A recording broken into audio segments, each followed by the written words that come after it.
Ryland, the freshman, snaps down, kicks on the way, and it is good. Started kicking football my junior year. Started out originally with just something that my dad thought, hey, like, maybe this would be something fun to do, go play in front of a bigger crowd than you do at soccer games on Friday nights, something fun to finish out the high school career.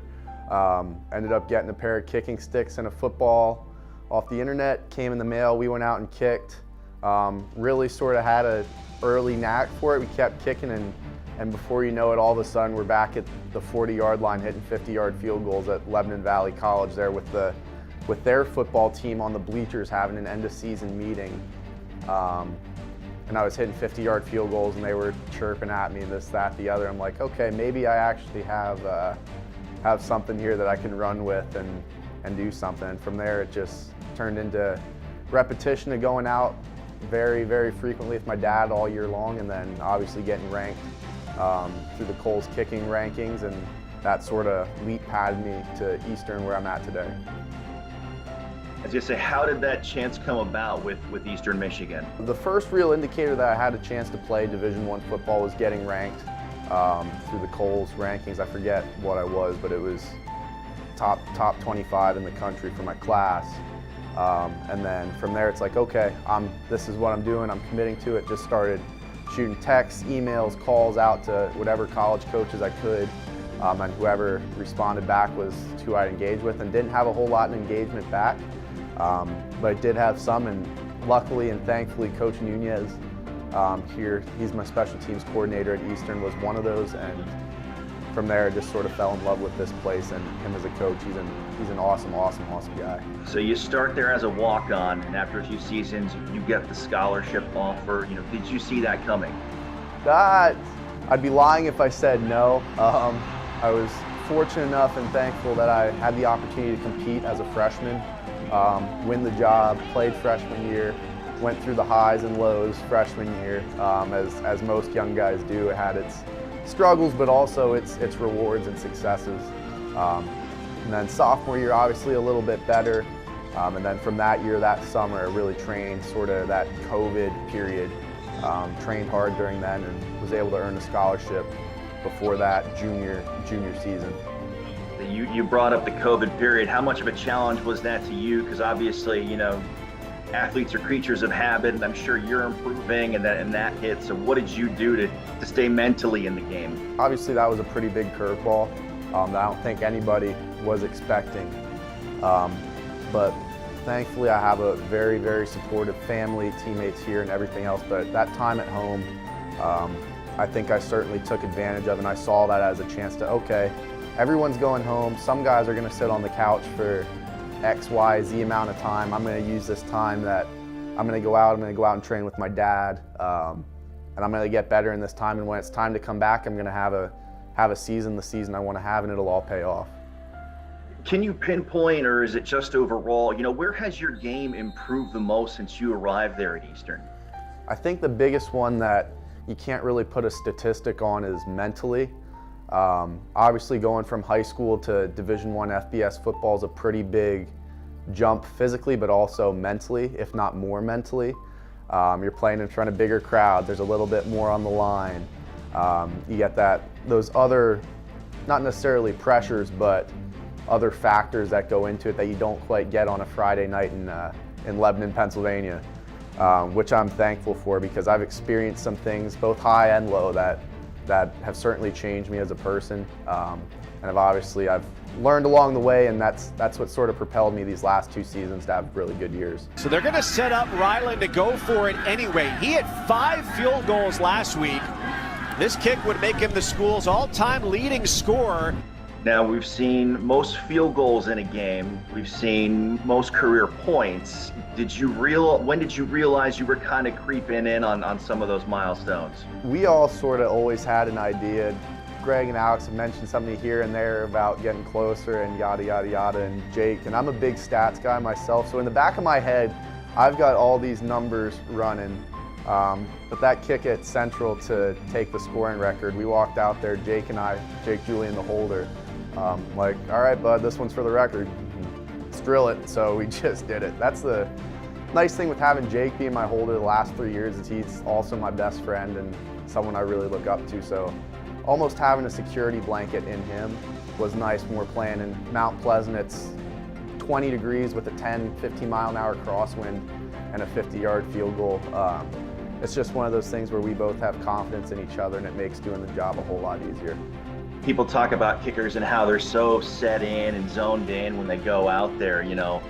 What's it like when you're having all of those stats jumbling around? I mean, is there anybody that has to talk to you or kind of keep you, reminding you to be in check and be in the moment, or, you know, you kind of zone in out there? That's the other progression that I think I've drastically made from freshman year to now, is understanding when it's practice time, when it's game time, it's time to kick, it's time to zone in, it's time to lock in. And something that's just sort of really calmed my nerves and allowed me to be focused is who I am through Christ. I was fortunate enough to find Christ my freshman year, and from there I've grown in my relationship with him, and I actually would write on my wrist tape, by grace through faith, and I would look at that before I'd go out, and then from there I'd start the routine, and just seeing that and knowing where I'm at in life in relation to that has also made kicking a whole lot easier. Now that you have those records and milestones, you know, what's been the reaction from back home? And for you, is it a sense of relief, or, you know, how are you moving forward after that? Obviously, it's awesome. Like, it's awesome to have those and everyone being super supportive back home. You can go look at anything my family posts, my aunt, my grandparents, they're all super proud. And then you get the Facebook just list of comments from everyone, congrats, so proud. So it's always really nice to see that I still have a lot of support back home and the texts flying in after games, which is awesome. But I think for me personally, I know that there's still more football to be played in my career beyond college, hopefully. And that's sort of what I'm trying to turn to and focus towards now. Is there another District 3 specialist on your roster? Did I see Chambersburg out there? There is, yeah. Tanner Luther, he's a true freshman this year, kicker from Chambersburg, yeah. Obviously, people wouldn't think, okay, Lebanon and Chambersburg, not that close from here, but if you're at Eastern, that's got to be unique. Is there, you know, do you guys reminisce about, you know, District 3 times or areas back home at all? Certainly back home. You don't quite have the same landscape of southeastern central Pennsylvania that you do in Ypsilanti, Michigan. So we relate to that when people ask, but something I think we share is just that desire to get better. Tanner's a really, really, really awesome kid. Has a really strong work ethic and super consistent guy. I'm excited to see what he does in the future because I think he has the potential to be really good. We've seen, you know, the Player of the Week honors, the All-MAC honors. Where has this season really ranked up there for you? It's ranked up there pretty high, and I think the thing that we're all chasing at now is looking to get that bowl win coming up. Because all these awards and accolades, like, they pour in throughout the season, but in the long run, those are all sort of individual things. And I'm looking to leave here with a ring in my time for sure. That's something we haven't had the chance to do yet, so I know the guys are really focused and looking forward to getting a chance to do that again here. This will be the third bowl game for me, and that's really what my sights are on this year. With the COVID year last year, not really having that bowl opportunity last year, we have a lot more new guys on the roster that didn't have a chance to go to the Camellia Bowl or the Quick Lane Bowl. And all the guys are like, those young guys are trying like, oh, what's this going on, this, that, and the other. I'm like, guys, I'll tell you what, you can make this the best week of your life in college football because it's a really good time and it'll be even better to come out of there with a win. It's just that opportunity again to play on a national stage, which is huge. And you don't get that all season. We're fortunate enough to play those midweek action games and some other games on major television networks, but once again, that bowl comes on. People are sort of home for holiday break. It's a chance for everybody to watch. It's a big stage that we're looking forward to ball out on, so to speak. I'm sure you're checking in on the bowl projections. Do you have one that you're leaning towards or you would really like to go to? I'm going to be honest, your guess is as good as mine. I can tell you we're not going to the Bahamas Bowl though. Toledo's going to the Bahamas, so that's about the only thing I can give you in terms of that. But honestly, any bowl is nice. In 2019, we went to the Quick Lane Bowl. We were like, oh shoot, we're going to Detroit. But then again, it's like, oh shoot, we're going to Detroit. Like, we're playing at Ford Field, close to home. we had a huge crowd that game, which was probably the best part, is just seeing the support of people come out. So honestly, I'm willing and excited to go anywhere we go come Sunday. I think that comes out.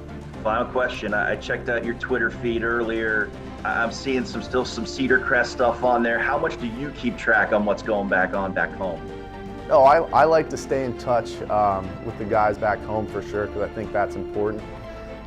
Coach Wildeson's obviously been awesome towards me my high school career, and then even going into college, we've stayed in touch with each other throughout the whole way.